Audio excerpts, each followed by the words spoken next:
Minhas primeiras memórias visuais são de um quadro que ficava em cima do meu berço.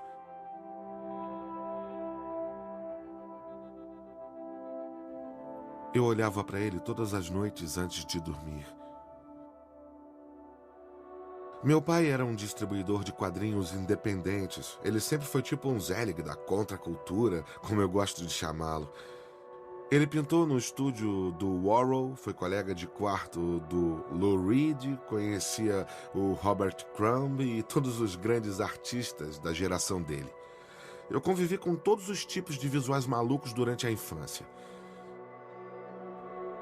Então eu ficava olhando aquela pintura o tempo todo. O Jardim das Delícias Terrenas, de Hieronymus Bosch. Ele foi pintado por volta do ano de 1500. Se você olhar para os painéis por um tempo, vai ver que eles contam uma história. No primeiro painel, vemos Adão e Eva no Jardim do Éden. Passarinhos voando ao longe, elefantes, uma girafa e muita iconografia religiosa. É no segundo painel que começa a ficar interessante. Os pecados mortais começam a ser introduzidos na pintura. Tem superpopulação, tem libertinagem e excesso. E no último painel, que é o que dá mais pesadelos, principalmente da perspectiva de uma criança, a paisagem é retorcida, apodrecida e queimada. Um paraíso que foi degradado e destruído.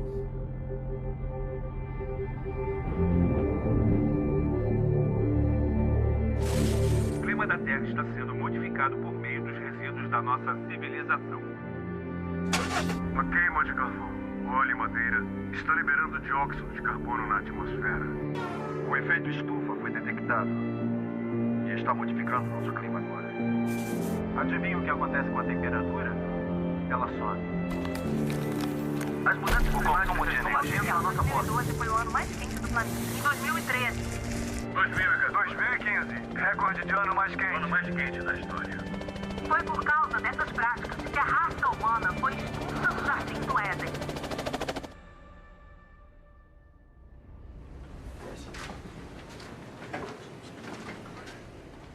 Ah, senhor Olá, DiCaprio. como vai? É um grande prazer prazer. conhecê-lo. Grande prazer conhecê-lo. Aqui. Podemos mexer nisso e isso pode ser ajustado. Sei, é para ajustar. É. Olha só, Paralíderes desse jeito aqui. baixos e altos. Que mensagem específica você acha que é mais importante ressaltar? As mudanças climáticas estão acontecendo muito rápido. Nós temos presenciado constantemente eventos climáticos extremos. Se você considerar a vastidão do universo, o planeta Terra é apenas um barquinho. Se esse barquinho estiver afundando, eu acho que todo mundo vai acabar afundando junto. Sei que ele é um ambientalista muito comprometido e eficiente.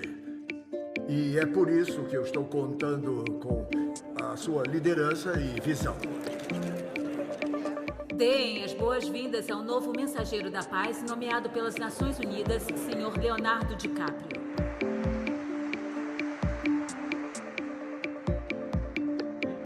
Obrigado, senhor secretário-geral. Vossa Excelência. Eu me sinto incrivelmente honrado por ter sido escolhido pelas Nações Unidas como mensageiro da paz em mudanças climáticas. Não como um especialista. Eu quero fazer o possível para aprender mais sobre esse problema. Quero ver com meus próprios olhos o que está acontecendo e o que pode ser feito. Mas tudo isso parece estar fora do nosso controle.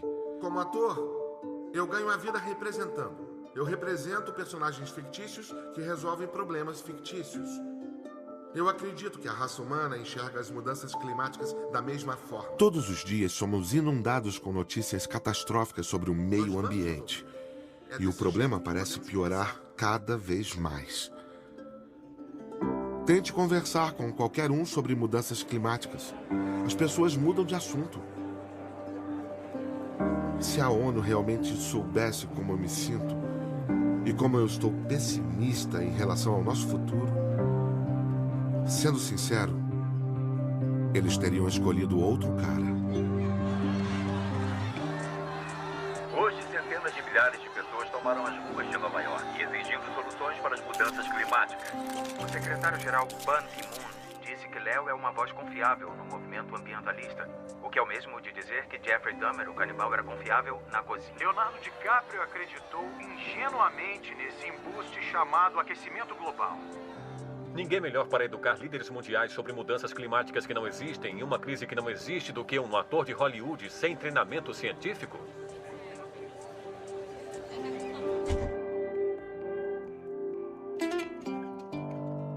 Versão brasileira Bravo Studios. Tudo bem? Tudo Como bem? vai? Olá, como vai? Muito prazer. Imagina. Prazer conhecê-lo. Oi! Olá. Como é que você tá, Que hein? bom te Casa ver. cheia, não é? Muito bom te ver, te cara. Eu vou trabalhar em um filme novo que se passa na fronteira oeste dos Estados Unidos no início de 1800. É o despertar da Revolução Industrial. E tem muito a ver com os homens que estão depredando o mundo natural, exterminando espécies e basicamente destruindo culturas nesse processo. Muito interessante, parece Isso são crânios de Nossa. búfalo mesmo. Alejandro, que loucura! É loucura demais. Eles são caçadores? Estão Não, vendendo eles esses estão crânios, vendendo é? os crânios de búfalo. Que coisa incrível, cara. Isso é constrangedor? Isso realmente Eles é muito nunca louco. refletiram sobre isso. Esses animais vão acabar. É uma coisa, é uma loucura. Viu isso aqui? Se você colocasse isso num filme, seria inacreditável. Ah, tá legal. Eu duvido você fazer isso. Tá ótimo. Vem! Entra no barco! Entra no barco, filho! Eu não cresci perto da natureza. Eu cresci no centro de Los Angeles. Vai de um lado até o outro. Nos finais de semana, eu escapava pro Museu de História Natural. Desde pequeno, eu sou fascinado pelas espécies que foram extintas. Todos os animais, desde o dodô até o pombo passageiro, que já foi o pássaro mais abundante da Terra, até o tigre da Tasmânia, também conhecido como o tilacino, até o aral gigante, o quagá, a moa. Eu me lembro da raiva que sentia quando lia todas essas histórias sobre exploradores e colonizadores que simplesmente destruíram espécies inteiras e, no processo, dizimaram o ecossistema para sempre.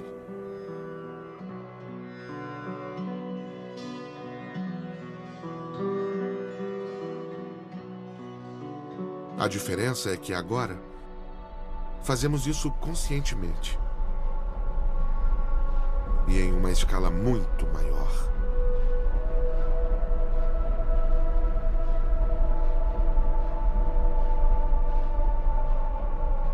Para lutar efetivamente contra as mudanças climáticas, temos que começar reconhecendo que a nossa economia é baseada em combustíveis fósseis. Combustíveis fósseis são carvão, petróleo e gás natural. O petróleo abastece a maior parte do setor de transportes. O carvão e o gás natural geram a maior parte da eletricidade. Agora, nestas primeiras 2 décadas do século XXI, para sustentar nossa dependência de combustíveis fósseis, nós estamos recorrendo a novas fontes muito arriscadas e extremas. Um exemplo é a remoção de carvão do topo de montanhas. O fraturamento hidráulico para extrair gás natural. A perfuração petrolífera em alto mar. E a exploração da areia betuminosa, que é o método mais devastador de produzir combustíveis fósseis. Isso destrói muitas florestas. Envenena a água dos rios e dos córregos. Tem um impacto severo na vida selvagem e nas comunidades nativas. E requer uma enorme quantidade de energia só para encher nossos tanques de combustível. Vamos ver tudo lá de cima. Não existe combustível fóssil Os fones ecológico. estão pendurados lá atrás e o controle de volume fica em cima do microfone. Vocês podem...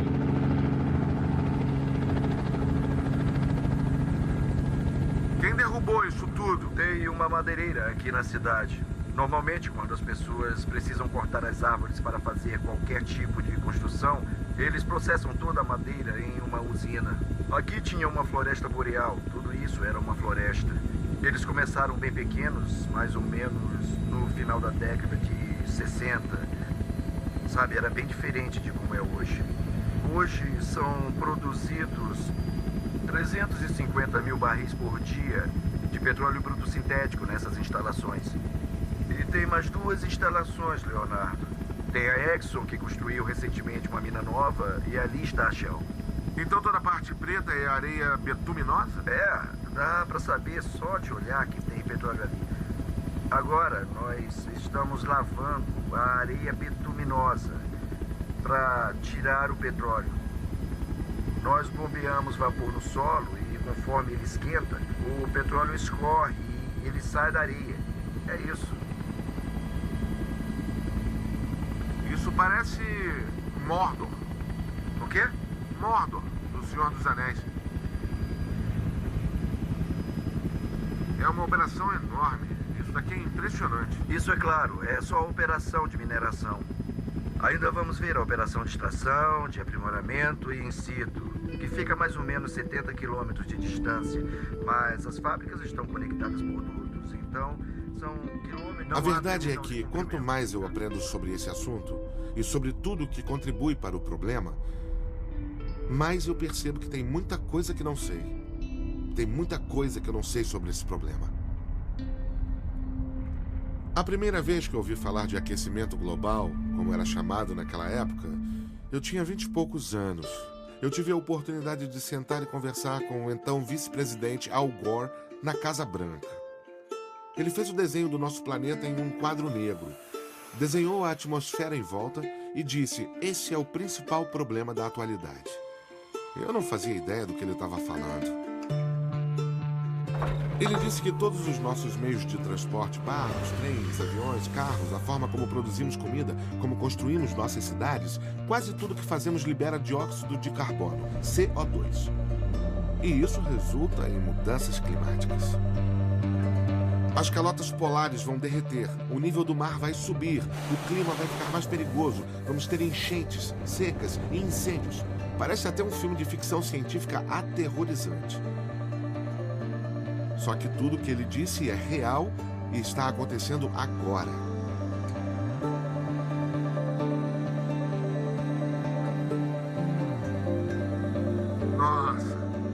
Nossa, isso é lindo.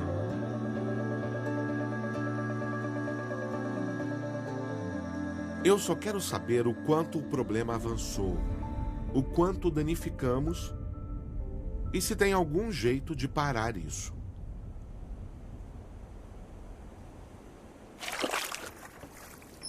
Você tá pronto?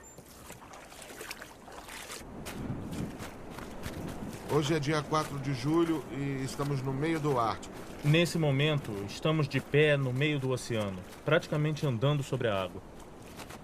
Essa é a ponta norte da ilha de Baffin, uma das centenas de ilhas do arquipélago ártico canadense. Estamos acima do Círculo Ártico, e se você colocar sua mão na água, não vai conseguir aguentar mais do que 5 minutos. Você consegue porque é durão. Eu costumo caçar e pescar, né? Sim. E o que costuma pescar e caçar? No meu território, já peguei peixe, foca, narval e cacei um urso polar. Isso é de urso polar? É. Ah, entendi. É. E esse gelo? Desde que você vive aqui, ele foi diminuindo? Antigamente, o gelo era mais sólido, azul. Não azul claro assim, era escuro. Era um azul diferente, gelo duro. Agora, o gelo normalmente fica tipo um sorvete. Ainda é gelo, mas quando ele começa a derreter, derrete muito rápido. Muito mais rápido do que antes. No ano de 2040, aproximadamente, nós vamos poder navegar por todo o Polo Norte. Não vai haver mais gelo no Oceano Ártico durante todo o verão. Estamos queimando tantos combustíveis fósseis que o gelo está derretendo. O Ártico é como se fosse o ar-condicionado do hemisfério norte. Se ele sumir, as correntes vão mudar, os padrões climáticos vão mudar, e isso vai implicar em enchentes e secas mais catastróficas. É a transformação ambiental de larga escala mais dramática que nós teremos. Olha isso. Estamos aqui do lado. Existem em torno de 10 a 12 mil narvais nesta região. Os números estão estáveis aqui, mas em outras regiões estão caindo. Nossa! Isso é incrível! E eles estão esperando o gelo abrir para poder nadar e caçar linguado. O barulho que fazem é incrível. Tipo um ronronar. Sabe, eu não quero viver em um planeta sem esses animais, não.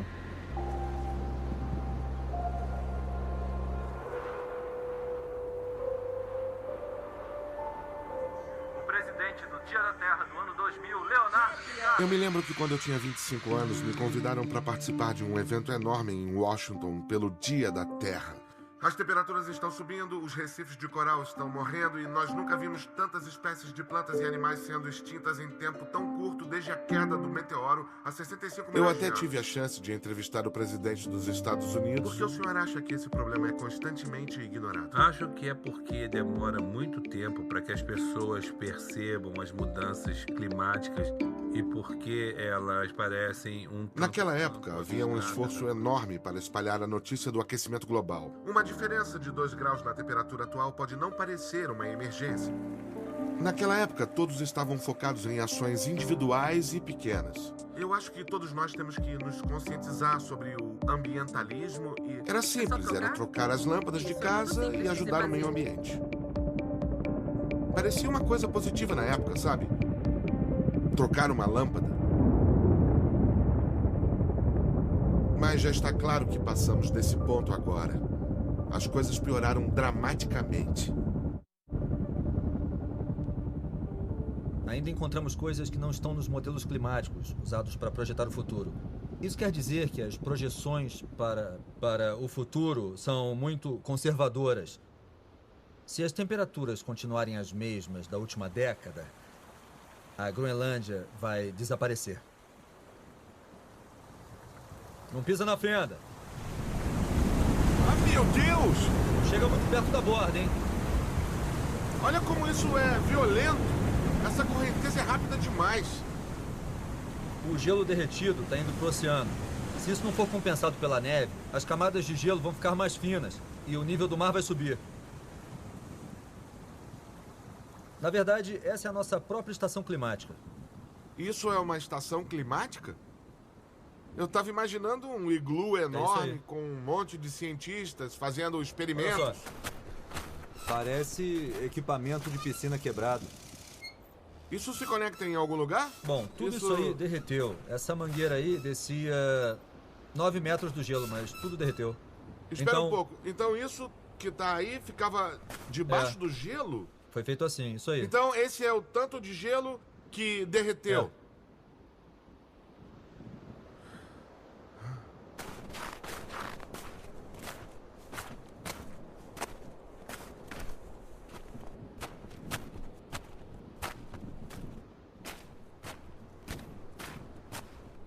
5 anos de derretimento. Então esse comprimento corresponde ao gelo que derreteu por todo o sul da Groenlândia durante os últimos 5 anos? Isso. São centenas de quilômetros cúbicos de gelo que não estão mais presos na Terra. Foi tudo pro mar, tudo pra lá.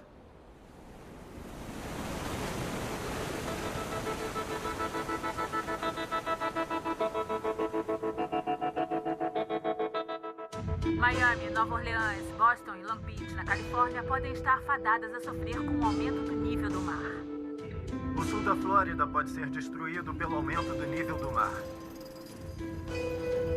Quando pensamos nos lugares mais vulneráveis ao aumento do nível do mar, principalmente nos Estados Unidos, a Flórida é a primeira em mente e boa parte da sua campanha foi baseada em conscientizar as pessoas sobre quais os riscos disso. Não temos liberdade nem tempo para debater as mudanças climáticas. Eu sempre digo, se alguém não acredita, traga essa pessoa para cá, porque eu tenho certeza que ela vai acreditar que existe um problema. Temos enchentes em dias ensolarados. Imagina um dia lindo de sol e, de repente, a água invadindo as ruas. Com o aumento do nível do mar, a água vai subindo. E isso inunda as ruas através dos bueiros. Uma cidade debaixo d'água não tem futuro. E como você combate isso? O que exatamente está sendo feito para prevenir o problema? Começamos a instalar bombas. Dá só uma olhada aqui. Ah, essa é a bomba. É. Estamos construindo bombas pela cidade inteira. Esta rua aqui sempre ficava inundada. Durante a maré alta, as pessoas usavam canoas. O que nós fizemos foi levantar essa rua. E já dá para ver a diferença. Está vendo como essa área aqui ela está meio inclinada?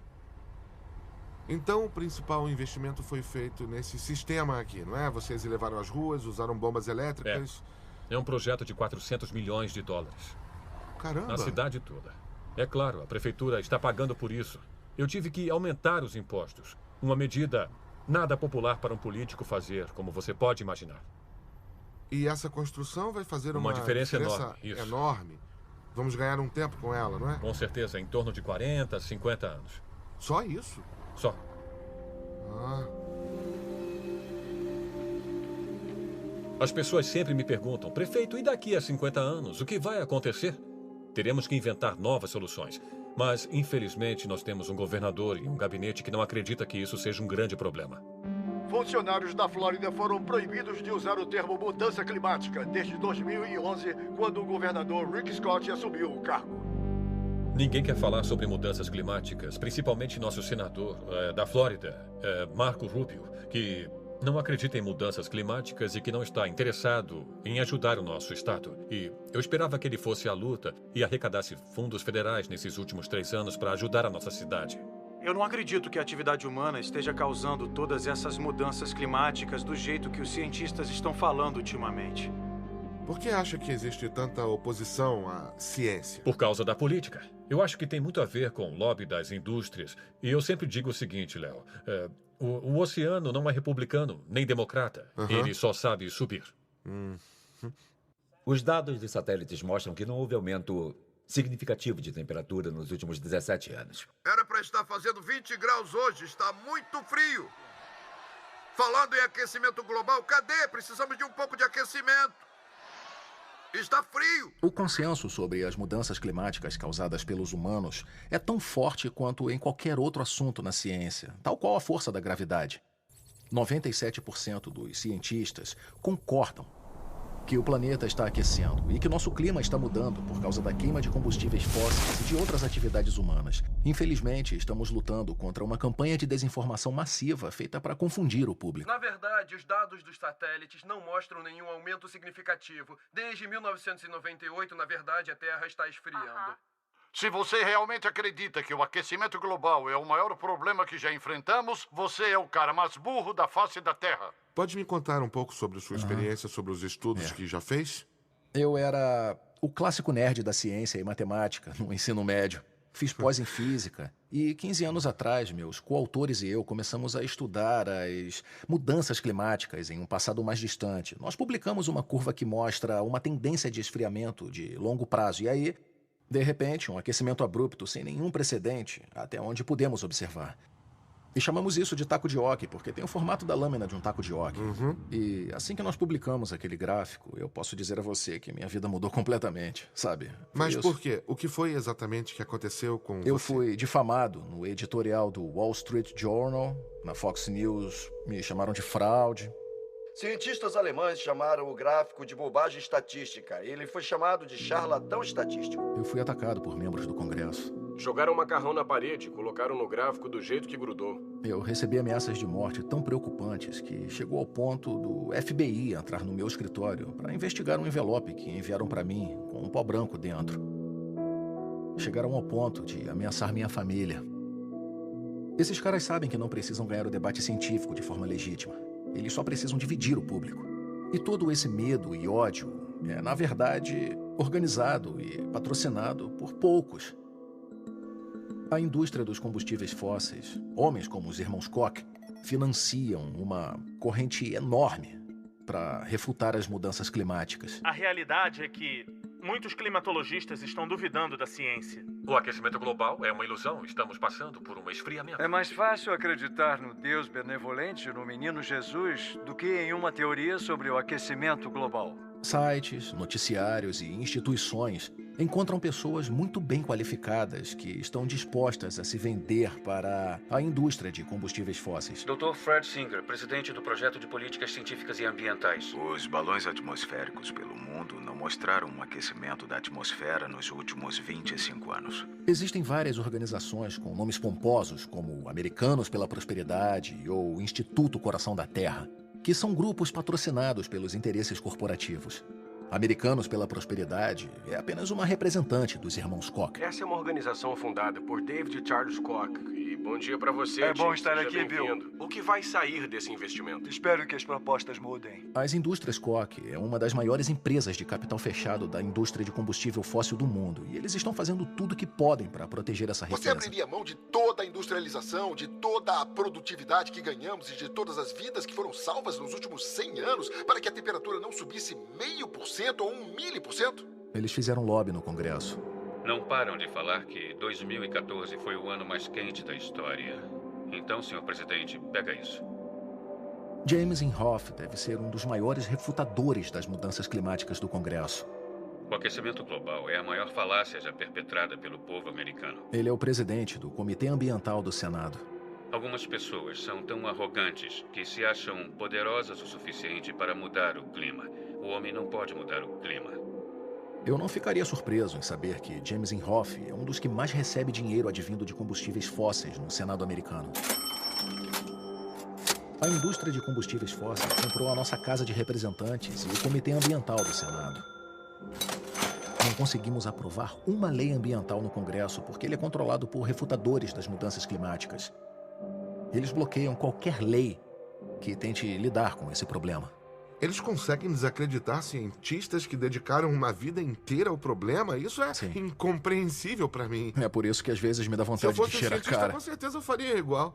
Eu ficaria muito irritado todos os dias da minha vida. Essas pessoas estão comprometidas em nos levar para o mau caminho, em nome do lucro em curto prazo advindo dos combustíveis fósseis. Vamos deixar para trás um planeta destruído. O que poderia ser mais imoral do que isso?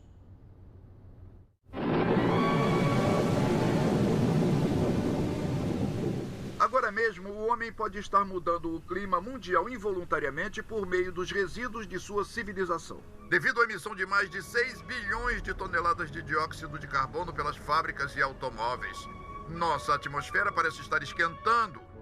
Isso é ruim? Bom, segundo cálculos, um aumento de poucos graus na temperatura da Terra levaria ao derretimento das calotas polares. O problema é que nós sabemos disso há muitas e muitas décadas, há mais de meio século. Todos os dias eu gero 1000 vezes mais energia do que você usa em um ano. Tem alguém tentando extrair energia desse velho ser brilhante aqui? Ah, sim, mas não o suficiente. Rolo 6B. Imagina como seria o mundo agora se nós tivéssemos levado a sério a ciência por trás das mudanças climáticas. Como energia. Mas os nossos engenheiros teriam que construir geradores eficientes que tomariam conta de vários quilômetros para competir com o carvão e o petróleo, que são baratos e que ainda estão disponíveis. Desde então, a população mundial aumentou em quase 5 bilhões e continua crescendo. Recentemente, a China ultrapassou os Estados Unidos como o maior poluidor do planeta. O problema ficou ainda mais difícil de resolver. Estamos chegando? Estamos sim. Ah, muito obrigado. Estamos chegando. Agora estamos do outro lado da rua. Ok. Temos ali uma ciclovia. Nos últimos 35 anos, a China passou por uma industrialização e urbanização massivas e continua crescendo. A China é a fábrica do mundo, que manufatura para todos os países ocidentais. E grande parte da poluição dessa indústria está indo direto para o nosso quintal. E nessa área ao redor de Pequim, junto com a Península Shandong, o consumo de carvão é igual ao total do consumo de carvão dos Estados Unidos. Nossa. E é uma área muito pequena. As pessoas estão muito preocupadas com isso, especialmente quando essas pessoas entendem o quanto isso vai afetar a saúde delas, das crianças e também da família. Apocalipse. Escolas foram fechadas e o nível de toxicidade nunca esteve pior. Eu tenho que sair para trabalhar todos os dias, mas tenho medo de desenvolver câncer só em respirar. Quando o ar está assim, eu sinto muita dor de garganta. Usamos máscaras para sair de casa. Aqui, gatinho. Vem, gatinho, vem comer. Na China, as pessoas se preocupam com as mudanças climáticas, principalmente porque o cotidiano delas é afetado.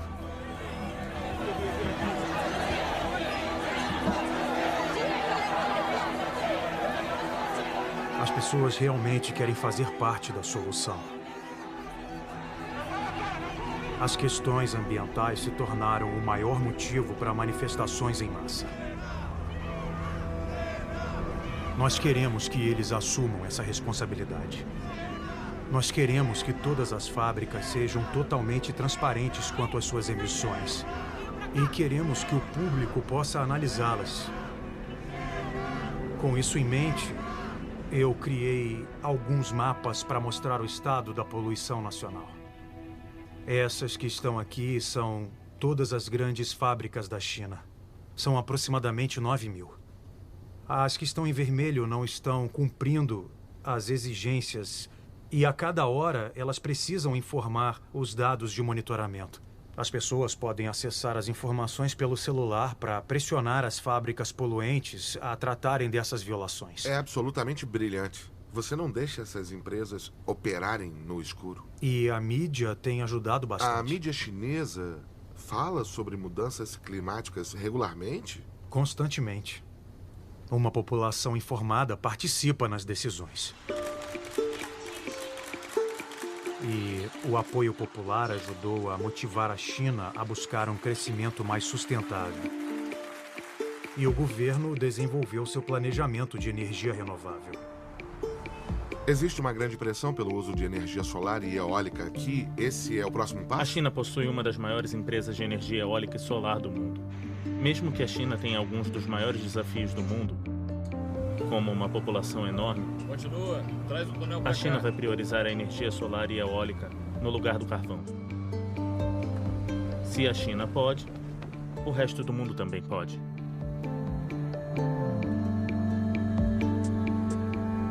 A China ainda depende muito de combustíveis fósseis, mas parece que eles começaram a transição para fontes renováveis muito mais cedo do que o esperado.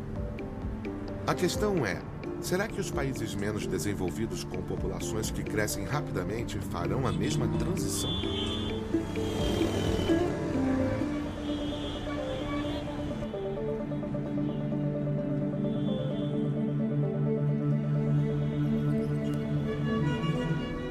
A Índia é o terceiro maior emissor do mundo e ainda assim está lutando contra a escassez de energia e apagões A Índia constantes. afirma consistentemente que sua maior prioridade é o desenvolvimento e a retirada da população da pobreza.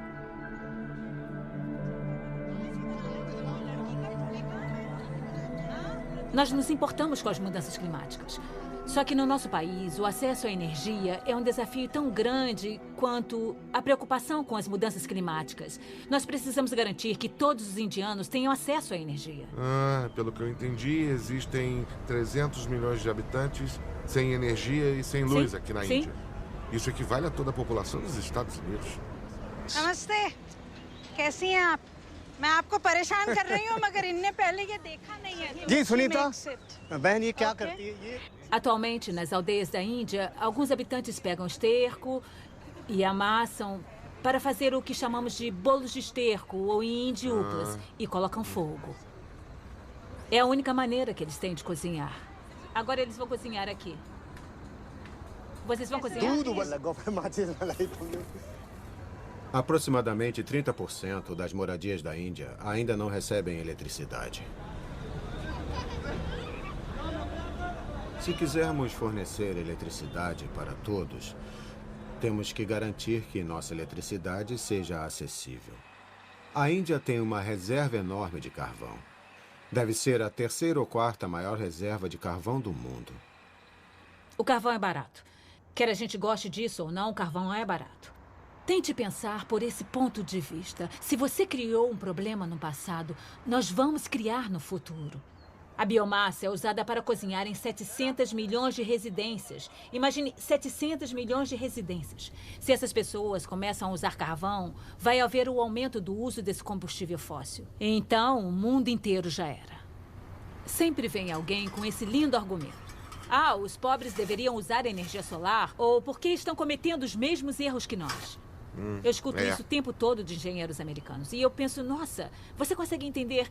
Se fosse fácil, eu adoraria que os Estados Unidos adotassem a energia solar, mas isso não aconteceu. Chega de faço o que eu digo, mas não faço o que eu faço. Temos que praticar o que falamos, com certeza, não é? Me desculpe por dizer isso. Sei que você é americano e, por favor, não me leve a mal. Mas o consumo de vocês vai criar um buraco no nosso planeta. Acho que é muito importante termos essa conversa. Vou mostrar o meu ponto de vista com gráficos. A eletricidade consumida por um americano em casa equivale a 1,5 do consumo de um francês, 2,2 de um japonês, 10 vezes o consumo de um chinês, 34 de um indiano e 61 de um nigeriano. Por quê? Porque vocês estão construindo mais, coisas muito maiores e estão consumindo muito mais do que antes. A questão é, nós precisamos colocar o estilo de vida e de consumo no centro das nossas negociações climáticas. Olha, eu concordo totalmente com você. Não tem como eu discordar. Você está certíssima. E sim, eu acho que é muito difícil dizer para os americanos que eles precisam mudar o estilo de vida deles. Eu diria que provavelmente isso não vai acontecer. Nós somos dependentes. Se quisermos resolver a crise climática, vamos contar com o fato de que fontes renováveis como a energia eólica e solar fiquem mais baratas e que cada vez mais dinheiro seja investido nelas. Desse jeito, o problema pode ser sanado. Mas por quê? Você está balançando a cabeça. Eu estou balançando no estilo indiano, que significa não. Ah, tá. Quem vai investir? Léo, vamos ser realistas. Quem vai investir e como vão investir? Nós estamos investindo muito mais na energia solar hoje. A China está investindo muito mais na energia solar do que o próprio Estados Unidos. O que os Estados Unidos faz que serve de exemplo para o resto do mundo. É um país viciado em combustíveis fósseis. Quando vocês estiverem se libertando disso, aí sim vão poder nos ensinar alguma coisa. Vai ser essa liderança que vai nos inspirar a falar para o nosso governo. Olha, se os Estados Unidos conseguem, e estão conseguindo mesmo com toda essa pressão, nós também podemos. A parte triste é que isso não está acontecendo. E pessoas como eu têm dinheiro suficiente para resistir ao primeiro impacto das mudanças climáticas. Mas e a Índia pobre? E a África pobre? E a pobre Bangladesh, que é impactada hoje pelo que eu acredito ser o primeiro sinal das mudanças climáticas? O que você plantou ali, Rajiji? O que dá pra gente ver daqui são só as cebolas que a gente plantou. Em fevereiro e março, que são os meses da colheita, chove a metade da precipitação anual em apenas 5 horas. Metade da precipitação anual em 5 horas? Então a colheita é destruída. É destruída. Eles dão sangue na plantação. E daí cai uma chuva fora de estação e é simplesmente a gota d'água para todos eles.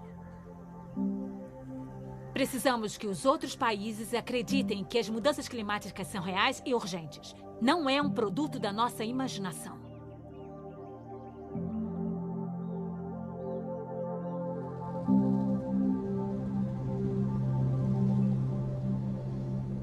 Os Estados Unidos são os maiores emissores de gases estufa da história. E, sem dúvida, todos nós fomos beneficiados pelos combustíveis fósseis. Eu sei que foi. Minha pegada ecológica é provavelmente muito maior que a da maioria das pessoas. Às vezes eu me pergunto, o que é o certo a fazer? Que atitudes deveríamos tomar? Existem mais de 1 bilhão de pessoas sem acesso à eletricidade e elas querem luz, querem aquecimento, querem o estilo de vida que temos nos Estados Unidos pelos últimos 100 anos. E se quisermos resolver esse problema, a nossa responsabilidade é dar exemplo. E mais do que isso, ajudar os países em desenvolvimento a fazer essa transição antes que seja tarde.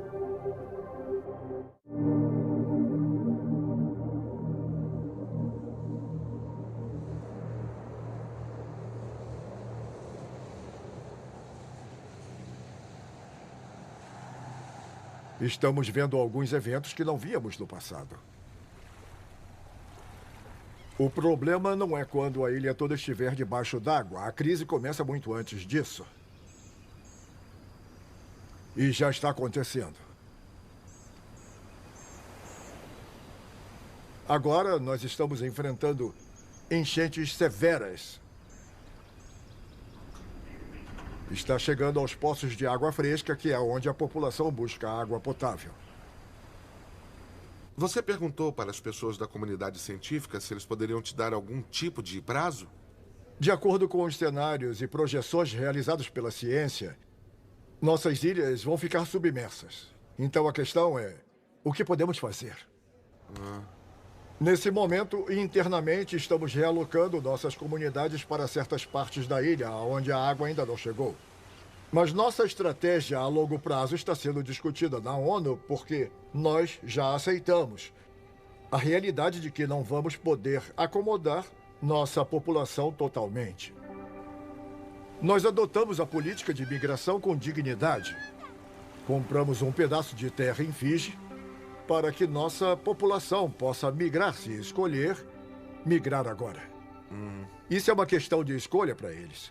Eu tenho netos, tenho 12 netos. Eu gostaria de ir embora, sabendo que eles terão onde viver. Segura bem. Vai. Para nós, o importante é a sobrevivência da próxima geração, que eles tenham um lugar para chamar de lar. Por toda Palau, dá para ver o nível do mar subir e inundar fazendas, inundar casas. Isso é inacreditável. Faz quanto tempo que a ilha esteve com as casas intactas? Quanto tempo? Há 12 anos ainda encontramos pessoas morando aqui, então esse é o resultado de um período de 12 anos. Mas esse é só um retrato de um lugar. As ilhas pequenas que menos contribuem com as causas das mudanças climáticas sofrerão os piores impactos, os piores cenários por causa do aquecimento global.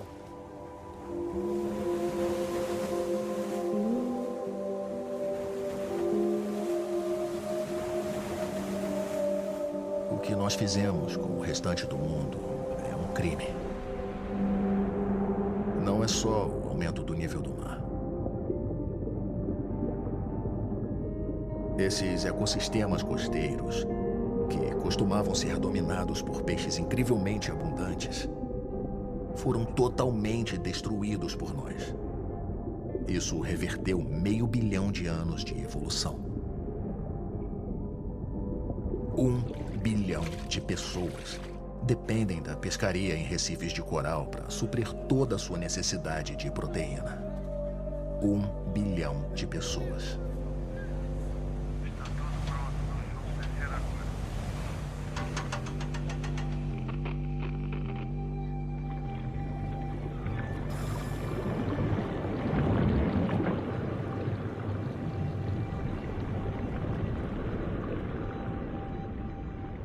Aqui, onde nós estamos, costumava ser um recife de coral saudável. O que sobrou? Não tem mais nada nadando por aqui. Esse recife de coral está morrendo? Eu acho que esse coral já era. Estamos forçando demais o ecossistema. E isso é o pior inimigo da saúde e do crescimento dos recifes de coral. Isso está tirando a fonte de sustento das pessoas, está causando fome. Isso está acontecendo em todo lugar. Ah, é, com certeza.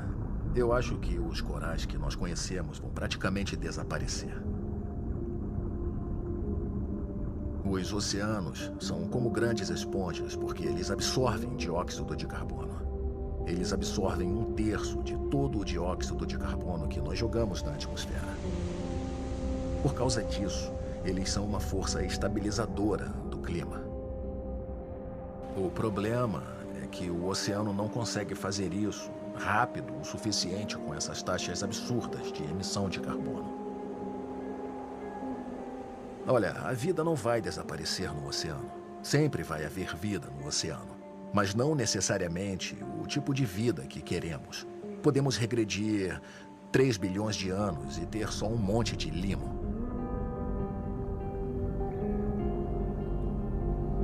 Estamos destruindo os ecossistemas que normalmente ajudam a restabilizar o clima.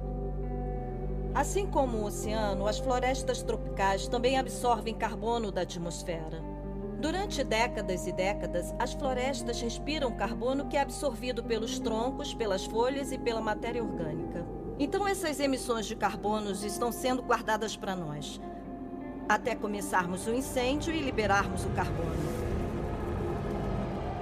É como se fosse uma bomba que libera emissões massivas de carbono de volta à atmosfera.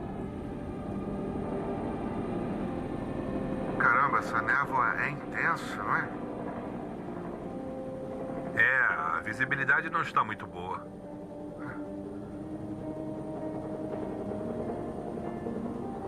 Não dá pra ver nada aqui. Assustador. Isso é natural ou foi por causa do fogo? Isso não é nada natural. Eu nunca vi nada igual. Bem-vindo a Sumatra. Existem 3 grandes florestas tropicais restantes no mundo. A Amazônia, na América do Sul, a Floresta do Congo, na África, e as florestas tropicais do Sudeste Asiático que abrangem a Indonésia. Na Indonésia, estão colocando fogo na floresta para produzir óleo de palma, que é o óleo vegetal mais barato do mundo. Ele é usado para cozinhar, em alimentos processados, nos cosméticos e nos detergentes. Essa commodity barata rende lucros enormes para as empresas.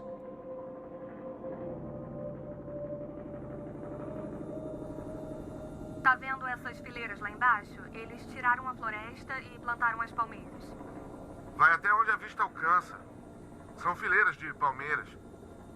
É inacreditável que tenham destruído tanto essas florestas.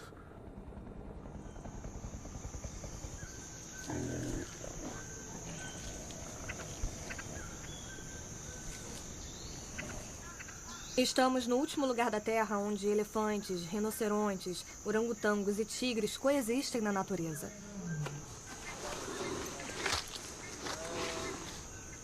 Que bonitão!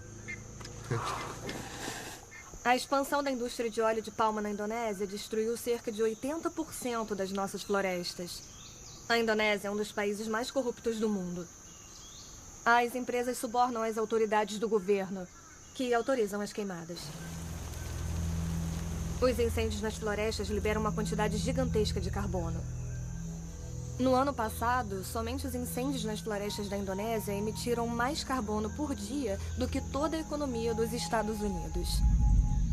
E os incêndios florestais continuam acontecendo. O que está em jogo não é só o sustento das pessoas, mas também a vida das espécies dessa floresta. Eu nem consigo imaginar como essas florestas eram. Florestas que abrigavam milhares de elefantes, orangotangos e rinocerontes.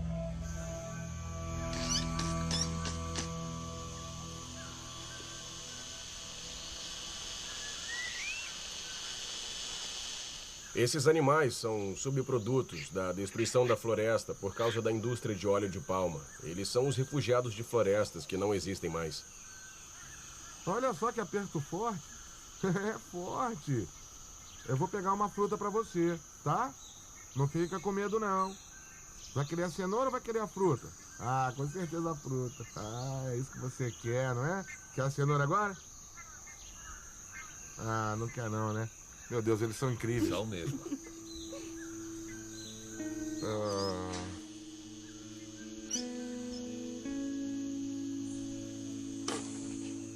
Para as pessoas que sentem pena, eu sempre digo que eles são sobreviventes muito sortudos. O que aconteceu com os outros orangotangos? Todos os outros estão mortos. E o motivo pelo qual estão derrubando florestas para produzir óleo de palma é porque as pessoas continuam comprando esse óleo. As pessoas têm que perceber que o que elas compram no supermercado e as decisões que elas tomam no dia a dia afetam lugares como o ecossistema Lizard. O óleo de palma está em praticamente tudo que compramos. Como os consumidores podem evitar isso? Se esse produto gera um impacto tão devastador, por que os governos não criam restrições para prevenir que essas empresas destruam nosso planeta só para economizar dinheiro? Se você quiser tomar uma atitude sem precisar apelar para nenhuma autoridade, como o governo e tudo mais, posso te dar uma saída bem fácil. Mude a sua dieta. Você pode começar hoje mesmo. Você é um cientista que estuda os efeitos da agricultura no clima, mas cresceu criando e abatendo gado, não é? Eu sou um cientista, isso é o mais importante. Então, de todas as formas de devastação da floresta tropical, a criação de gado é a principal. O gado é uma das formas mais ineficientes de usar os recursos do planeta. Nos Estados Unidos, 47% da terra é usada para a produção de alimentos. E disso, a maior parte é usada para alimentar o gado. Os alimentos que realmente consumimos, como frutas, vegetais e castanhas, corresponde a 1%. E o pior de tudo, as vacas produzem metano, que é um gás estufa muito poderoso. Elas liberam esse gás quando estão comendo. Conforme as vacas mastigam, liberam o metano pela boca que vai direto para a atmosfera. A atmosfera possui muito mais CO2, mas o metano é muito mais prejudicial. Cada molécula de metano equivale a 23 moléculas de CO2. E quase todo o metano da atmosfera é proveniente do gado. Em comparações com emissões de outras fontes, nós estamos falando de qual percentagem proveniente do consumo de carne? Em torno de 10, 12% das emissões totais dos Estados Unidos vem do gado. É chocante. Mas é muito fácil imaginar uma mudança na dieta, mesmo que seja bem pequena. Por exemplo, substituir a carne vermelha até mesmo por frango. O frango requer 20% da terra e gera 10% das emissões de gases estufa. Se você comparar com arroz, batata ou trigo, a criação de gado utiliza 50 vezes mais terra. Então, cortar o consumo de carne vermelha pela metade ou por 1/4 faria uma diferença significativa? É, muito significativa. E você acredita que isso seja uma possibilidade, considerando que a carne vermelha faz parte da nossa cultura? Nem todo mundo está pronto para comer tofu todo santo dia. Eu entendo. Se você acha indispensável mastigar um pedaço de carne, é só trocar por frango. Assim, você elimina 80% das suas emissões, dependendo de onde você vive. Vamos combinar. É fácil mudar a dieta fazendo algumas substituições.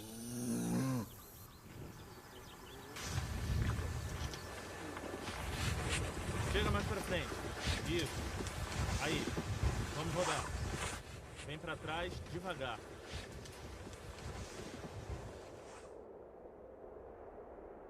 Quando trabalhei em O Regresso, que conta a história de um homem lutando contra os elementos da natureza, as gravações foram feitas nas locações do Cinturão de Neve canadense. A ironia é que fomos pegos por temperaturas recordes que derreteram nosso set completamente. Nós estamos preocupados com o clima daqui, por isso o pessoal veio para cá. Para conseguir terminar o filme, tivemos que mudar de continente só para encontrar neve.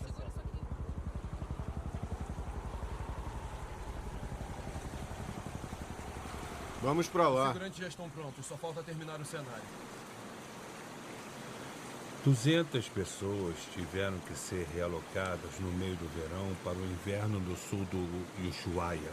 A 14 mil quilômetros das locações originais, estamos procurando gelo para conseguir gravar há 3 meses, porque o gelo estava derretendo. Foi um inverno muito quente e tivemos que ir para o extremo sul, próximo do Polo Sul. Tivemos que ir para o extremo sul do continente, com exceção do Polo Sul, para filmar, só porque Ali tinha neve, né? Eu estava mostrando o meu ponto de vista para o meu filho. Eu disse, é engraçado, mas também é triste que para vocês, crianças, poder ver a neve vai ser uma aventura super excêntrica. Pois é. Poucas pessoas vão ver neve no futuro.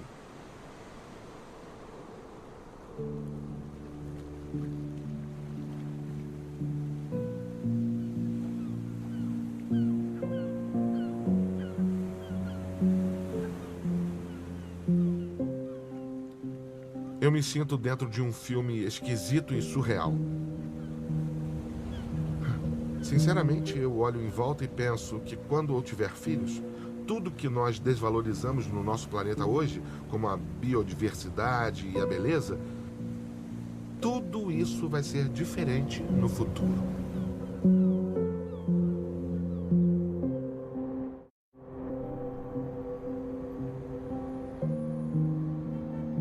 Cada uma das luzes que você vê tem que ser completamente diferente. Vai ter que vir de outra forma de energia. Temos que construir todas essas coisas de outra forma. Os carros que estão nas ruas têm que ser diferentes. E isso é só uma cidade. Se você se afastar e observar o planeta Terra à noite, de longe, vai ver luzes por todos os lados. E estamos lutando contra a forte indústria dos combustíveis fósseis, que quer continuar fazendo negócios como sempre fez. Como nós podemos dar a volta por cima disso? A indústria dos combustíveis fósseis é a maior do mundo. Ela tem mais dinheiro e mais influência do que qualquer outro setor. Então, quanto mais o povo se manifestar contra essas coisas, é melhor. Mas eu acho que os danos que estamos fazendo são inevitáveis. E isso já é um fato científico. Quanto mais cedo nós agirmos, melhor o resultado. Nossa, caramba, cara. Esse robô é incrível. Oh, qual o seu objetivo com tudo isso? O propósito da mega fábrica é baixar o custo das baterias para deixá-las acessíveis. As baterias são cruciais para o futuro da energia sustentável. O sol não brilha o tempo todo, então vamos guardar energia. E como isso vai ajudar os países em desenvolvimento com populações massivas que precisam de energia? A vantagem da energia solar e das baterias é que podemos evitar as usinas de energia. Você pode morar em uma aldeia remota e ter painéis solares que carregam baterias e que fornecem energia para a aldeia inteira, sem precisar usar milhares de quilômetros de fiação de alta voltagem. É a mesma coisa que aconteceu com o telefone fixo versus o celular. Vários países desenvolvidos nem usaram telefones fixos, foram direto para os celulares. Nós calculamos quanto custaria se o mundo inteiro fizesse a transição para fontes de energias sustentáveis hoje. Quantas fábricas seriam necessárias? O mundo precisaria de 100 megafábricas. Você disse 100? 100 megafábricas. Isso bastaria para os Estados Unidos? Não, para o mundo todo. Para o mundo todo? Para o mundo todo. Toda a energia. Só isso? É. Isso é... Parece possível. Quando a mega fábrica estiver completa, vai ter a maior metragem quadrada do que qualquer outro prédio do mundo. Ela pode chegar a ter 1.400.000 metros quadrados. Então, a Tesla pode construir 100 mega fábricas, mas o que vai fazer diferença é se as empresas que são bem maiores do que a Tesla farão o mesmo. Se as grandes indústrias da China, Estados Unidos e Europa, assim como as grandes empresas de carro fizerem isso, vamos acelerar coletivamente a transição para a energia sustentável. E se o governo ditar regras a favor da energia sustentável, podemos fazer isso bem rápido. Isso é fundamental, a não ser que coloquem um preço no carbono. Aí nós nunca vamos conseguir fazer a transição necessária a tempo, não é? E só se faz isso cobrando impostos sobre o carbono. Tá bom, me explica como funciona o imposto sobre o carbono, que você diz ser a solução para as mudanças climáticas. O imposto sobre o carbono é basicamente um imposto sobre qualquer atividade que libera carbono na atmosfera. Quando você taxa uma coisa, o preço sobe e as pessoas consomem menos. Na verdade, essa é a lição número 1 da economia. Você leciona economia em Harvard e escreveu a Bíblia da Economia Contemporânea, não foi? Eu dava essa matéria há tantos anos e era melhor escrever um livro para complementar. Deixa eu ver se eu entendi. Você trabalhou com vários republicanos importantes. John McCain, Mitt Romney. e também trabalhou com George Bush quando ele se tornou presidente. Eu era presidente do Conselho de Economistas. Então, por que ainda não existe imposto sobre o carbono? Nem sempre os políticos fazem o que os professores querem. Nós queremos taxar atividades que tenham efeitos colaterais em outras pessoas na sociedade. Por isso, aumentamos o preço dos cigarros, cobrando impostos sobre eles, para as pessoas fumarem menos. As mudanças climáticas envolvem uma variedade enorme de efeitos colaterais negativos e custos. O imposto sobre o carbono faria com que as pessoas se responsabilizassem por estes custos. Acho que tentar apelar para a responsabilidade social é muito difícil, porque todos têm vidas complicadas e várias coisas para se preocupar. Ninguém quer pensar em mudanças climáticas a cada decisão tomada. Não dá. Sempre que você liga seu carro, deveria pensar: opa, o que eu estou fazendo com o planeta? O que o imposto sobre o carbono faz é dar um empurrãozinho na direção certa. Deixa eu ver se eu entendi. Você é um republicano que quer mais impostos? Uma das coisas importantes para se ter em mente é se houver imposto sobre o carbono, dá para cortar outros impostos para compensar. Por exemplo, a folha de pagamento. Seria uma troca em vez de um aumento de impostos. É possível aprovar um imposto sobre o carbono hoje, dada a atual conjuntura política? Metade dos políticos ainda não acredita nas mudanças climáticas. Sim, nós podemos. Durante a campanha, o Obama não quis falar sobre impostos sobre o carbono para não cair nas pesquisas. Se quisermos mudar a visão do presidente sobre o imposto do carbono, precisamos mudar a visão do público sobre o assunto. Pense no casamento gay. Lembra que o Barack Obama era contra o casamento gay? Bom, eu não apoio o casamento gay. Ele mudou de ideia por causa das mudanças nas pesquisas. Casais homossexuais devem ter o direito de se casar. Por mais que os políticos sejam chamados de líderes eleitos, eles são nossos seguidores eleitos. Eles fazem o que o povo quer que eles façam. Temos que pregar para o povo americano. Quando o povo americano se convencer, os políticos vão entrar na linha rapidinho. O presidente Obama e representantes de 200 países tentam chegar a um acordo para controlar o aquecimento global. Em dezembro, o mundo se reunirá para a Conferência do Clima da ONU em Paris, para decidir se podemos ou não contar com a vontade coletiva política para alcançar um acordo ambicioso e abrangente. Este é um ano crítico. Léo, como você está? Obrigado por me receber, eu agradeço muito. Da última vez demos um abraço e as pessoas brincaram. Você lembra? A foto ficou famosa. Foi muito perigoso. Sério, você eu me lembro disso. Eu tinha esquecido disso. É bom vê-lo, secretário. Então, depois de décadas de negociações frustradas, o que torna essa negociação diferente de todas as outras? Eu me lembro de ter visto o vídeo em que o George Bush pai dizia que nós tínhamos acabado de aprender sobre o aquecimento global. Viemos ao Rio orgulhosos do que conquistamos e vamos nos comprometer a estender o debate ambiental pelas lideranças americanas. Nós já tivemos várias cúpulas e mais cúpulas da Terra e vimos poucas atitudes sendo tomadas. Deixa eu te contar por que é diferente. E realmente é diferente. Ano passado, o presidente Obama foi para Pequim encontrar o presidente chinês Xi. Eles anunciaram a intenção de reduzir as emissões no Acordo de Paris. Olha só, quando as duas maiores economias do mundo e também as duas maiores emissoras do mundo se comprometem a fazer um anúncio desses, já é um momento que nunca foi visto antes. Muitas coisas boas estão aparecendo e, tragicamente, o impacto negativo das mudanças climáticas também está aparecendo. Agora, migrações em massa estão acontecendo no mundo inteiro por causa do clima. Senão, teríamos brigas terríveis para o que pode resultar em guerras.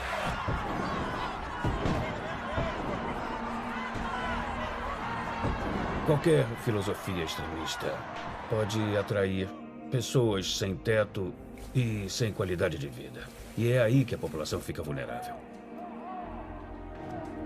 Podem até achar que eu estou brincando, mas isso está acontecendo agora. A nossa maior preocupação é melhorar o planeta para as próximas gerações. E não é isso que estamos fazendo agora.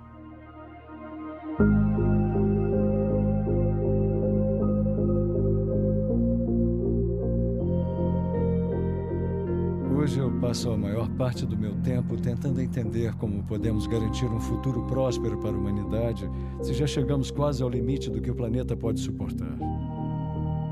Eu tenho o privilégio de presidir a Liga da Terra, que é um grupo dos principais cientistas ambientais.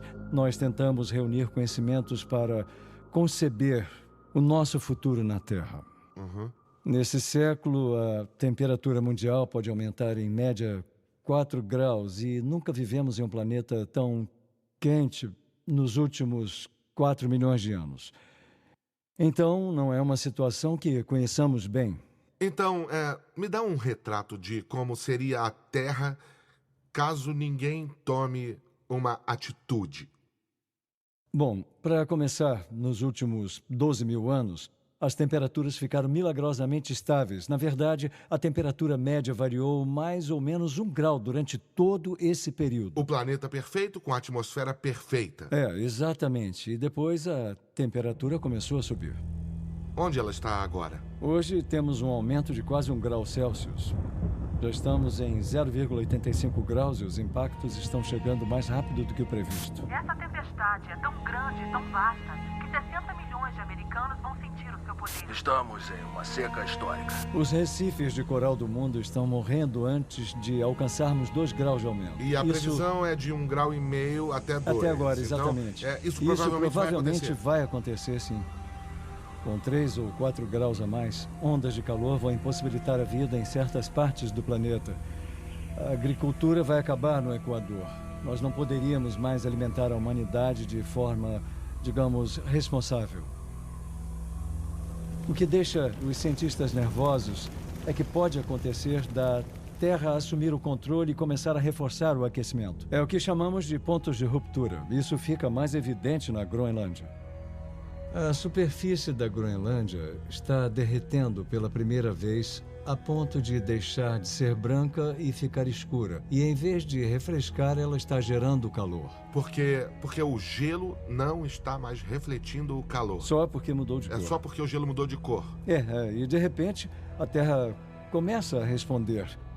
O metano preso embaixo do permafrost começa a ser liberado. E isso aquece ainda mais o planeta, que libera ainda mais metano. Correto. Né? Isso se não tomarmos uma atitude imediata. Isso, assim como sempre.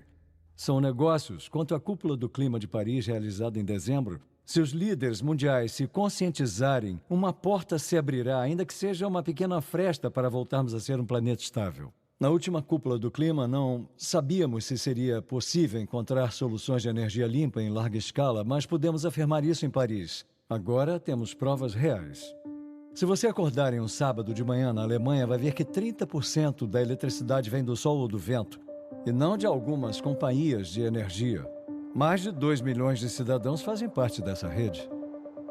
Hoje, a Dinamarca produz 100% de sua energia a partir do vento. 100% é totalmente renovável. E uma vez feito o investimento em energia eólica e solar, você terá energia de graça para sempre. Em países como a Suécia, aconteceram vários levantes populares, desde grupos jovens até organizações civis. Chegou ao ponto em que o primeiro-ministro anunciou que a Suécia vai se tornar o primeiro país livre desses combustíveis fósseis. Meus parabéns. Eu fiquei chocado em ver como essa decisão veio de baixo para cima. Eu acho que colocamos o mundo no caminho do futuro sustentável. Mas se isso acontecer muito devagar.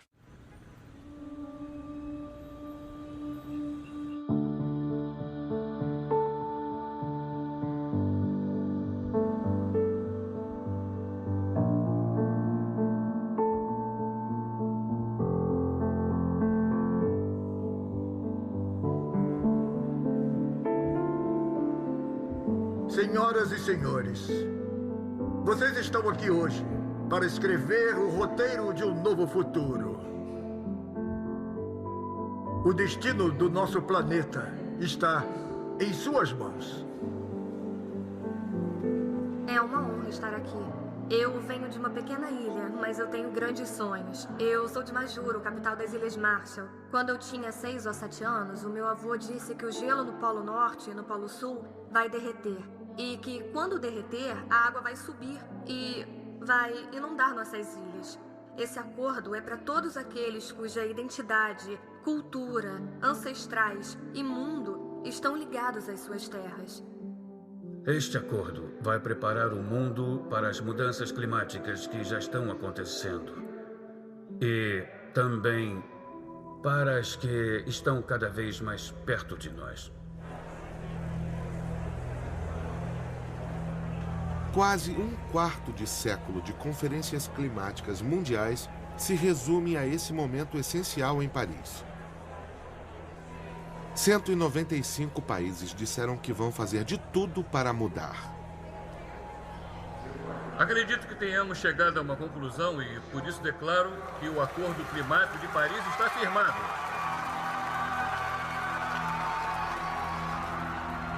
Não há dúvidas de que esse acordo é um passo enorme. Mas será que é o suficiente? O Acordo de Paris exige que o aquecimento global seja mantido abaixo de 2 graus Celsius, sem ultrapassar 1,5 graus. Não há menção ao imposto sobre o carbono. Não há menção a nenhum tipo de penalidade. Nós devemos acreditar que todos esses países vão cumprir suas promessas. Mas qual a probabilidade disso? Esse é um acordo irrealizável que o Congresso já votou pela rejeição. Nós teremos que reduzir em 26% a 28% nossa emissão de dióxido de carbono. E isso não vai acontecer. Eu presido o comitê que possui autoridade sobre a Agência de Proteção Ambiental. Nós já votamos.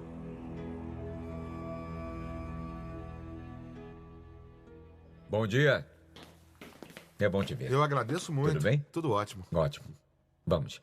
O Acordo de Paris virou um acordo histórico, e não somente porque vai nos aproximar do nosso objetivo, mas também porque, pela primeira vez, os países estão dando passos verificáveis e traçando metas que terão que cumprir. Isso cria uma estrutura que nos permite começar a lidar com esse problema de forma séria. Então, está satisfeito com o resultado? Eu estou satisfeito por termos erguido uma estrutura. As metas traçadas em Paris não chegam perto do que os cientistas gostariam que nós fizéssemos para resolver o problema. Mas, se aplicarmos as tecnologias existentes para reduzir as emissões de carbono nos próximos 20 anos e depois aumentarmos lentamente as metas conforme as novas tecnologias, teremos objetivos mais ambiciosos a cada ano.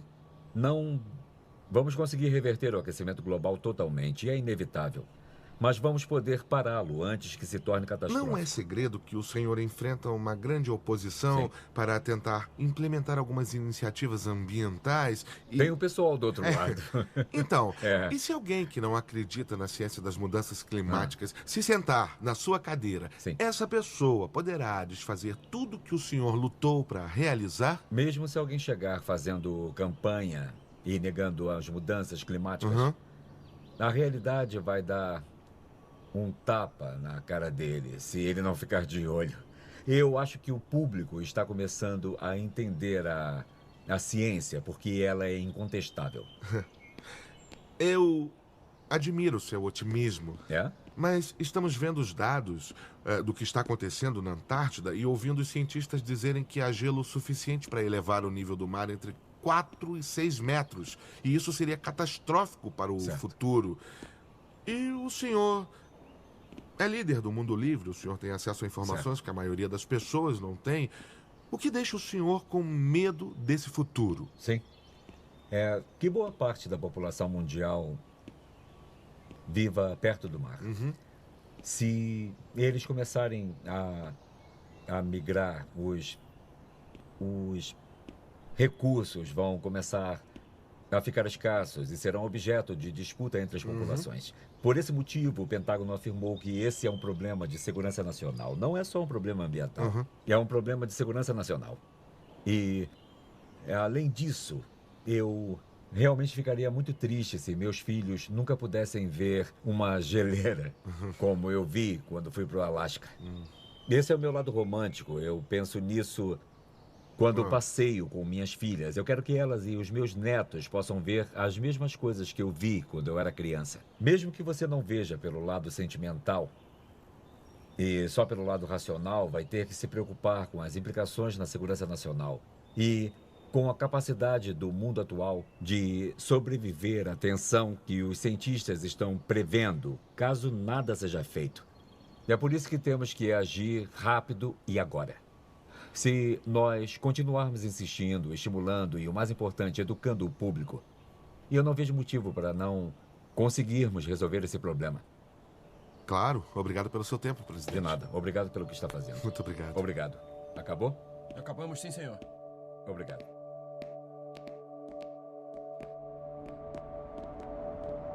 Eu percebi que a comunidade científica não se esforçou o suficiente para comunicar essa ameaça ao público. Quando você vai lá para cima e vê com os próprios olhos o quanto a atmosfera terrestre é fina, parece uma casquinha fina de cebola em volta da Terra. É onde fica o oxigênio que respiramos e o CO2. Tudo que queimamos fica ali. É uma camada espantosamente frágil.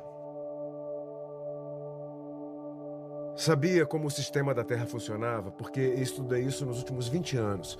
Mas ver como a atmosfera e o oceano e todos os elementos do sistema funcionam juntos me fez compreender intelectualmente. É como se eu fosse uma formiga tentando entender como é um elefante andando por cima dele. Quando você está em órbita e consegue ver 2.000 quilômetros em qualquer direção, vou ser sincero, é como uma revelação. Eu vi todas as cidades à noite, milhões de pessoas trabalhando, fazendo coisas. Depois passei para o lado iluminado da Terra e vi os sistemas naturais. Os furacões, aqueles círculos enormes sobre os oceanos.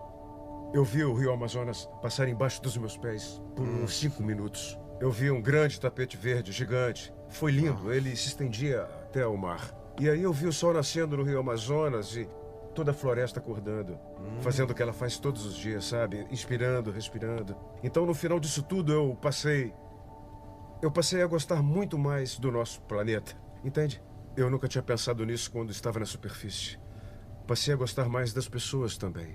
Foi como se eu tivesse ficado um tempo longe da minha família e desejo bem a todos. Pouco antes do Natal, eu descobri que tinha câncer no pâncreas, estágio 4. Então eu já tinha espalhado. Não estava só em um lugar. Então, provavelmente não ficarei aqui por muito tempo.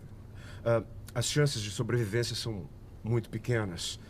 E isso me motivou a pensar sobre as medidas importantes a serem tomadas. E em como posso contribuir com o tempo que me resta. Então, esse é um modelo de simulação da Terra atual. Nós temos 20 satélites dedicados a monitorar a Terra todos os dias. Um monitora as nuvens, outro monitora a temperatura do oceano, outro monitora o nível de CO2 na atmosfera. Nós colhemos todas as informações. Essa é a ferramenta que usamos para simular o clima. Esse é um exemplo, vamos ver aqui. Essa é a temperatura da superfície do oceano medida do espaço. Essa é a temperatura da superfície da Terra inteira. Dá para ver os polos derretendo aqui. Nossa. A Terra está Isso assim. é incrível. Desse jeito podemos ver o que realmente está acontecendo. Aqui está a corrente do Golfo, olha só. É como um movimento do oceano. Isso é uma obra de arte linda. É mesmo, não é? O maior impacto seria aqui. Na corrente do Golfo? Sim. Tá vendo? Essa corrente aqui? O gelo derretido viria todo para a Groenlândia. Essa circulação oceânica iria parar e a velocidade da corrente do Golfo seria reduzida, deixando de transportar o calor daqui até aqui. A Europa ia ficar muito mais fria, porque o calor dos trópicos é transportado pelo Oceano Nórdico. Isso esquenta a Europa. Também podemos ver... Então a Europa ficaria mais fria? É, isso aí. É a maior contradição sobre as mudanças climáticas. Dizem que tudo vai esquentar. Sim. Nossa. Esse é o satélite de precipitação mais avançado do mundo. Isso é muito importante porque nós acreditamos que o maior impacto nas mudanças climáticas seria no movimento dos cinturões de precipitação. Eles vão se distanciar do Equador, então já estamos vendo sinais de uma seca Isso causaria mais seca em lugares que já são muito quentes? Sim. Nossa. E existem vários artigos escritos no Departamento de Estado e em outros lugares que dizem que a seca ajudou a piorar os conflitos da Guerra Civil da Síria, Darfur, Sudão, todos esses lugares com a escassez de água e comida. E isso vai acontecer no planeta inteiro ou só nessa região em particular aqui? Não, vai acontecer no mundo todo. Vai acontecer em partes da Índia, vai acontecer nos Estados Unidos, em Oklahoma. Sabe a região das tempestades de areia? Acreditamos que ela vai ficar muito mais seca nas próximas décadas. Ah, meu Deus. E o meu estado natal, a Califórnia, como é que vai ficar? Não parece promissor, mas eu devo dizer que nós previmos secas persistentes na região das tempestades de areia e aqui daqui a 50 anos. Será a pior seca que a gente vai ter em 900 anos. Está vindo um pouco mais cedo do que o esperado. Estamos falando de um fenômeno que vai acontecer daqui a poucas décadas. São só notícias ruins, hein? Sim, mas muita gente ainda está confusa sobre esse assunto. Sabe, os fatos são claros. O gelo está derretendo. A terra está aquecendo. O nível do mar está subindo. Esses são os fatos. Em vez de ficar pensando, meu Deus, não tem jeito, pense, ok, é o problema. Vamos ser realistas. Encontrar a solução. E existem soluções. Se a gente parasse de queimar combustíveis fósseis agora, o planeta continua aquecendo por um tempo e voltaria a esfriar. Você está dizendo que se fizermos o que é certo... Isso. E a Terra vai aquecer ou vai esfriar?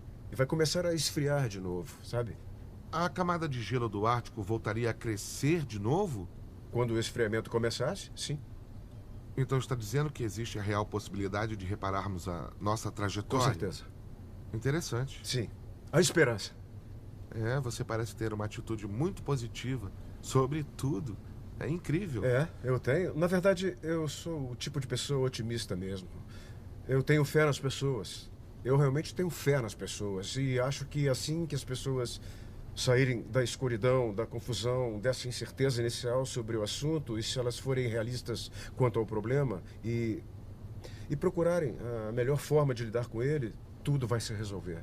E o que parecia quase impossível de resolver se tornará possível.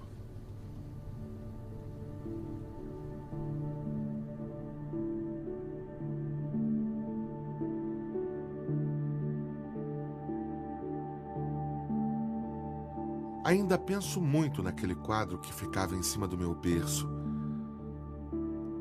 Na parte de trás da pintura, Bosch pintou uma imagem da Terra vista do espaço.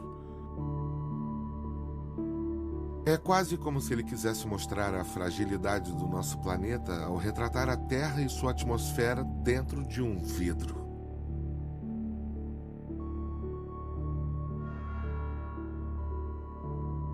Esta é a nossa casa.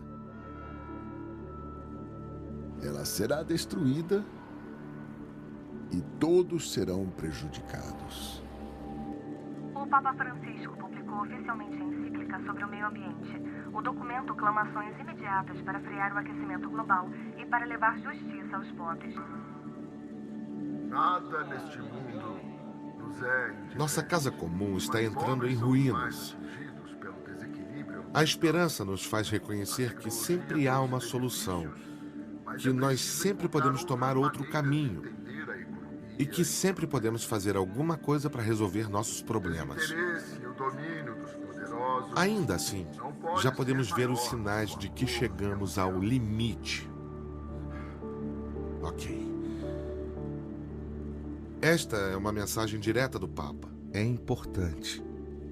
Obrigado por me receber nesta audiência privada.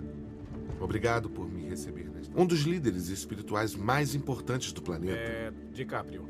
Chamou a atenção da comunidade mundial para aceitar a ciência moderna das mudanças climáticas. Um Papa nunca havia feito algo assim na história. Vamos entrar?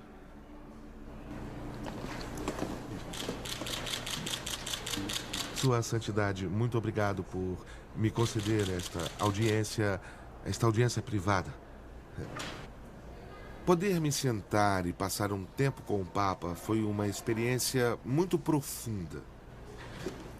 Esse aqui é um livro do Hieronymus Bosch. Hieronymus Bosch. Ele ficava pendurado em cima do meu berço quando eu era criança. Obrigado. Foi um prazer recebê-lo. O prazer foi meu. Com certeza senti uma urgência na voz dele.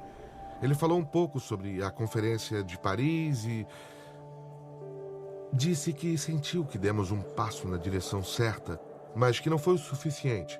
Ele acredita que esse assunto tem que ser divulgado ao máximo e que nós devemos agir imediatamente. E, mais do que qualquer coisa, ele me disse para rezar pela raça humana.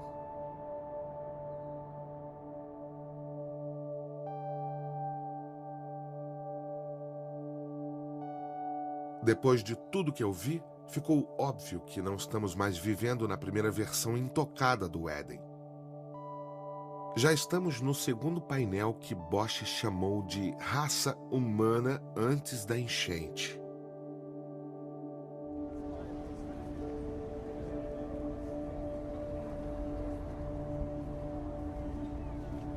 O que mais me assombra é o último painel. Aquele do céu escuro e chamuscado. Um planeta devastado. A questão é: podemos mudar nosso destino a tempo?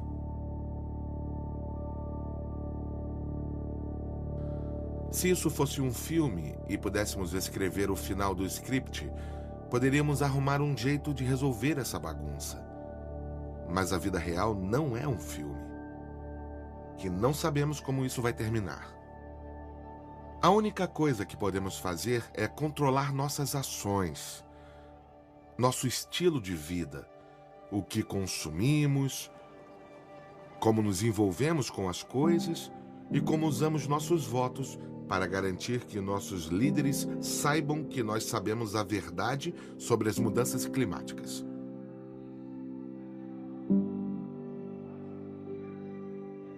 O último orador desta cerimônia de assinatura é o ganhador do Oscar de melhor ator e mensageiro da paz das Nações Unidas, Sr. Leonardo DiCaprio.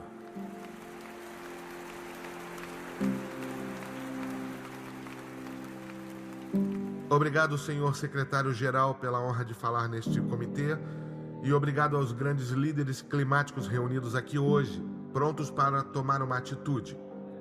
Como mensageiro da paz, eu viajei pelo mundo inteiro nos últimos 2 anos. Eu vi cidades como Pequim sufocada pela poluição industrial, antigas florestas boreais no Canadá que foram desmatadas e florestas tropicais na Indonésia que foram incineradas. Na Índia, conheci fazendeiros cujas colheitas foram levadas pela chuva. Na América, vi o aumento do nível do mar inundar as ruas de Miami. Na Groenlândia e no Ártico, eu fiquei impressionado de ver geleiras antigas desaparecendo rapidamente, muito antes das previsões científicas. Tudo que eu vi e aprendi nessa minha jornada me deixou apavorado. Eu penso na vergonha que cada um de nós vai sentir quando nossos filhos e netos olharem para o passado e perceberem que existiam maneiras de frear essa devastação, mas que faltava vontade política para fazer isso. Sim, nós alcançamos o Acordo de Paris. Essa causa reuniu mais países para assinar um acordo do que qualquer outra causa na história da humanidade. E essa é uma razão para acreditar. Mas, infelizmente, as evidências mostram que isso não vai ser o suficiente. É necessário fazer uma mudança massiva agora. Uma mudança que traga uma nova consciência coletiva. Uma nova evolução coletiva da raça humana, inspirada e possibilitada por um senso de urgência de todos vocês. Hoje nós podemos comemorar, mas isso não vai significar nada se os senhores voltarem aos seus países e não fizerem nada além das promessas desse acordo histórico. Depois de 21 anos de debates e conferências, é hora de declarar: chega de conversa, chega de desculpas, chega de estudos que levam 10 anos, chega de permitir que empresas de combustíveis fósseis manipulem e ditem a ciência e as políticas que afetam o nosso futuro. O mundo está atento agora. Vocês podem ser celebrados pelas gerações futuras ou rechaçados por elas. Vocês são a última esperança da Terra. Queremos que ela seja protegida, ou a humanidade e todas as criaturas que valorizamos desaparecerão.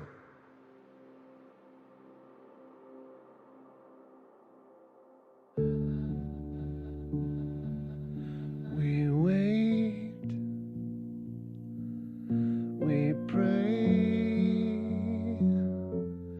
for the rain, for the rain.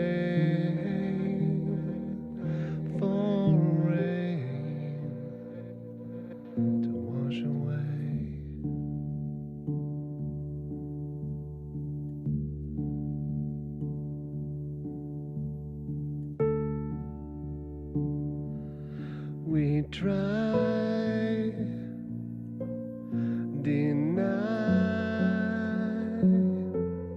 to believe, to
Hey.